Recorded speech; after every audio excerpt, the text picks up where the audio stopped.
دنیا کے تمام جانداروں کی زیادہ تر خصوصیات اور ضروریات وہی ہیں جو انسانوں کی ہیں، مگر وہ واحد خوبی جو ہمیں دنیا کی تمام مخلوقات سے افضل بناتی ہے وہ ہے امیجنیشن اور کریٹیوٹی، اور یہ خوبی ہمیں اسپیشل انٹیلیجنس کی وجہ سے حاصل ہوتی ہے۔ اسپیشل انٹیلیجنس کے سلسلے کی پچھلی ویڈیو سے آپ جان چکے ہیں کہ ذہانت کا تعلق امیجنیشن سے ہے۔ یہ بھی ان ذہانتوں میں سے ہے جس کی ڈیولپمنٹ انتہائی کم عمری ہی سے شروع ہو جاتی ہے، مگر اس کی موجودگی بچوں میں آسانی سے جج نہیں کی جا سکتی، کیونکہ ذہانت کا تعلق بچے کے دماغ میں بننے والے امیجز اور خیالات سے ہے۔ اسی لیے کم عمری ہی سے ذہانت کی تربیت دینا ضروری ہوتا ہے، تاکہ اگر بچے میں ذہانت کی کمی ہو بھی تو اس کو بہتر بنایا جا سکے۔ صدیوں سے جب انسان جنگلوں میں رہا کرتا تھا، اس وقت بھی زبان کے بعد جو ذہانت نے انسان کو مشکل ترین حالات میں سروائیو کرنا سکھایا وہ ویژول اسپیشل انٹیلیجنس ہی تھی۔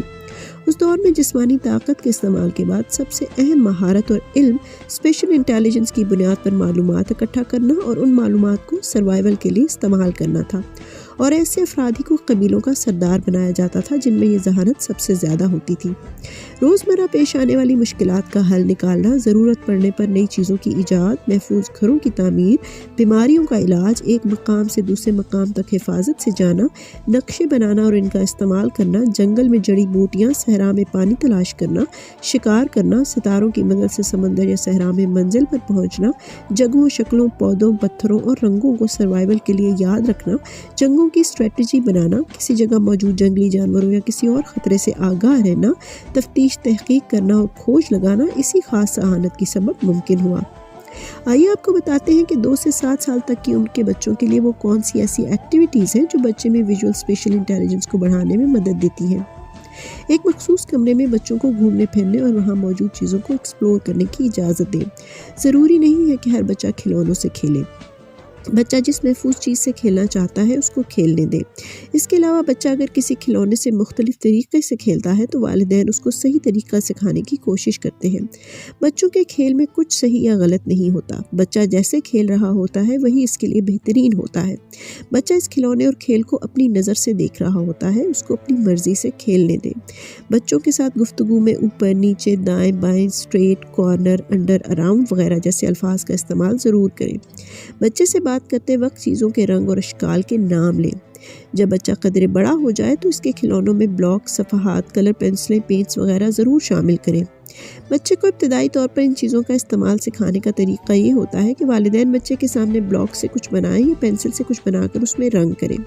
بچے کو کہنا کہ یہ کرو یا ایسے کرو کبھی بچے کو کچھ سکھا نہیں پاتا، بلکہ بچہ بڑوں کو جو کام کرتے ہوئے دیکھتا ہے وہی کام خود سے ہی کرنے کی کوشش کرتا ہے۔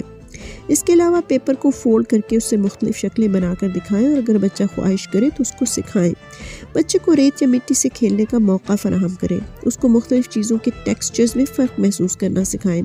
مثلاً کچھ کپڑے نرم اور کچھ کھردرے ہوتے ہیں، اسی طرح ٹائلز اور سیمنٹ کا فرش یا ریت اور مٹی والی سطح پر ہونے والے احساس کو بچے کے ساتھ محسوس کر کے دلچسپ طریقے سے بچے کے سامنے بیان کریں۔ ایک اور انتہائی انٹرسٹنگ اور کارآمد گیم ٹینگرام ہے۔ آپ مختلف رنگوں کے چارٹ پیپرز لے کر یہ گھر پر خود بھی بنا سکتے ہیں۔ جیسا کہ آپ دیکھ سکتے ہیں کہ ٹینگرام ایک طرح کا پزل ہوتا ہے جو کہ چوکور شکل کا ہوتا ہے، مگر اس میں 7 مزید اشکال موجود ہوتی ہیں۔ ان 7 اشکال کو کاٹ کر اس سے مختلف چیزیں بنائی جاتی ہیں۔ ٹینگرام سے 6,500 سے زیادہ اشکال بنائی جا سکتی ہیں۔ اب یہ بچے کی تخیل اور پسند پر ہے کہ وہ اس سے کیا کچھ بناتا ہے، مگر 1-2 بار سے زیادہ بچے کی اس میں مدد نہ کریں۔ بچے کی تخیل کو مضبوط کرنے، اس میں اچھی عادات استوار کرنے اور اس کو نت نئی باتیں سکھانے کا ایک اور بہترین ذریعہ کہانی ہے۔ یہ کہانیاں کتابی شکل میں بھی ہو سکتی ہیں اور زبانی بھی سنائی جا سکتی ہیں۔ کہانیاں بچے کی امیجنیشن کو بڑھانے کے علاوہ ان کے ذخیرہ الفاظ میں اضافہ کرتی ہیں اور مستقبل میں بچوں میں پڑھنے کا شوق اور سن کر سمجھنے کی اہلیت پیدا کرتی ہیں۔ کہانیوں کی اہمیت پر ایک الگ ویڈیو بھی پوسٹ کی جائے گی۔ بچے کو اس کی عمر کے مطابق سفر کرتے وقت راستوں کی پہچان کرنا سکھائیں۔ اس کے علاوہ قدرے بڑی عمر میں چیس اور ریوبک کیوبز جیسے کھیل آپ کے بچے میں اسپیشل انٹیلیجنس کی وہ ٹریننگ کر سکتے ہیں جو اسکول ساری عمر نہیں کر پاتا۔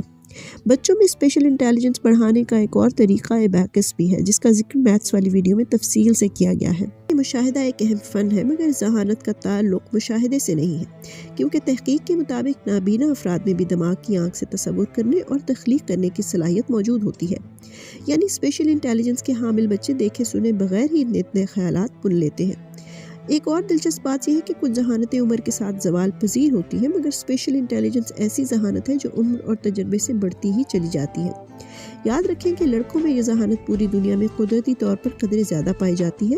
ان کی اس ذہانت کو تربیت کے ذریعے مزید بہتر بنانا چاہیے، مگر لڑکیوں پر خاص توجہ کی ضرورت ہوتی ہے کیونکہ لڑکیوں میں قدرتی طور پر یہ ذہانت کم ہوتی ہے۔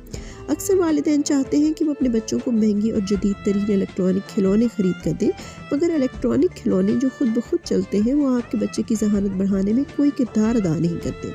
وہ کھلونا اچھا ہے جس کو آپ کا بچہ اپنی مرضی سے مینیپولیٹ کر کے مختلف طریقوں سے استعمال کرے۔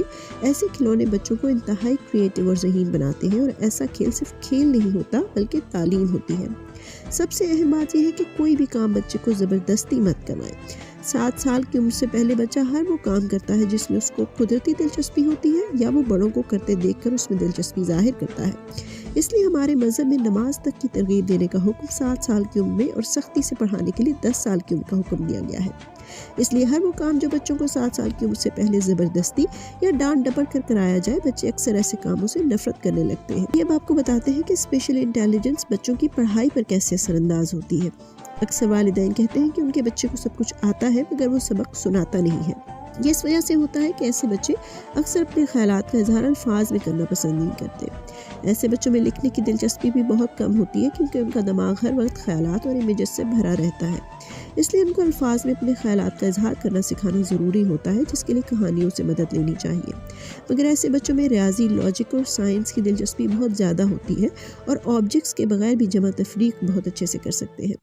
اس کے علاوہ ایسے بچے شکلوں میں معمولی سے فرق کو بھی پہچان لیتے ہیں اور نقشوں کو آسانی سے یاد کر سکتے ہیں۔ اسی طرح جن بچوں میں اسپیشل انٹیلیجنس کم ہوتی ہے، ان کے لیے میتھس اور سائنس کو صرف پڑھ لکھ یا سن کر سمجھنا بہت زیادہ مشکل ہوتا ہے کیونکہ وہ ایبسٹریکٹ کانسیپٹس کو سمجھ نہیں پاتے، یا یوں کہہ لیں کہ وہ بتائی جانے والی باتوں کا تصور اپنے دماغ میں نہیں بنا پاتے۔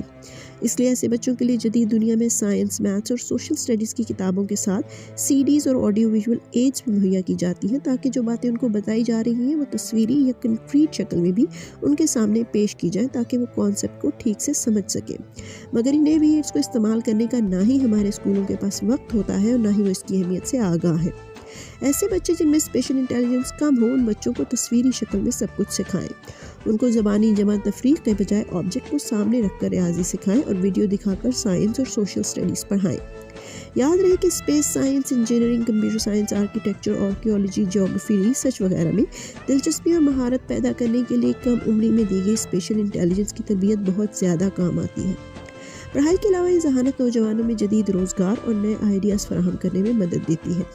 کیونکہ ہمارے بچوں میں مختلف اور کریٹیو سوچنے اور کچھ نیا کرنے کی صلاحیت کی کمی ہوتی ہے، اس لیے نئے بزنس آئیڈیاز سوچنے اور کسی فن میں مہارت حاصل کرنے کے بجائے ہمارے نوجوان نوکریوں کی تلاش میں ساری عمر گزار دیتے ہیں۔ جدید دور میں چھوٹے چھوٹے ذاتی کاروبار مثلاً advertising, architecture, arts, antique, crafts, design, fashion, film, leisure, software, music, performing arts, publishing, software and computer services وغیرہ انتہائی نفع بخش کاروبار ہے جو کم پڑھے لکھے افراد بھی اپنا سکتے ہیں اگر ان میں اسپیشل انٹیلیجنس اور کریٹیوٹی موجود ہو۔ یاد رکھیے دنیا کے امیر ترین انسان نوکری پیشہ نہیں بلکہ وہ لوگ ہیں جنہوں نے انتہائی چھوٹے لیول سے ذاتی مگر جدید کاروبار شروع کیے۔ Mark Zuckerberg, Steve Job, Bill Gates اور اس وقت دنیا کا امیر ترین انسان جیف بیزوس انہی لوگوں میں شامل ہیں جن کے دماغوں نے ایسے کریٹیو بزنس آئیڈیاز سوچے جو باقی لوگوں کے وہم و گمان میں بھی نہیں تھے۔ ہم تعلیم کے ذریعے سب بچوں کو ایک جیسا بنانا چاہتے ہیں جبکہ اللہ نے انسانوں کو مختلف بنایا ہے، اور اس ایک جیسا بنانے اور ایک بچے کو دوسرے بچے سے کمپیئر کر کے پوزیشن کی دوڑ میں ڈالنے کی وجہ سے ہم نے بچوں کی قدرتی صلاحیتوں اور کریٹیوٹی کو تباہ کر دیا ہے، جبکہ مختلف اور کریٹیو سوچنے والے اور رسک لینے والے لوگ ہی دنیا میں نام کماتے ہیں۔ اپنے بچوں کی ذہانت کو سمجھیں۔ ہر بچہ دوسرے بچے سے مختلف ہوتا ہے۔ بچوں کو ان کی ذہانت اور استعداد کے مطابق انفرادی تعلیم دیں۔ ایک جیسا سلیبس اور ایک جیسا طریقہ تعلیم ہر بچے کے لیے فائدہ مند نہیں ہوتا۔ اپنے بچے کے استاد خود بنیں، صرف اسکولوں پر انحصار مت کریں۔ دیکھتے رہیے اولڈ اسکول۔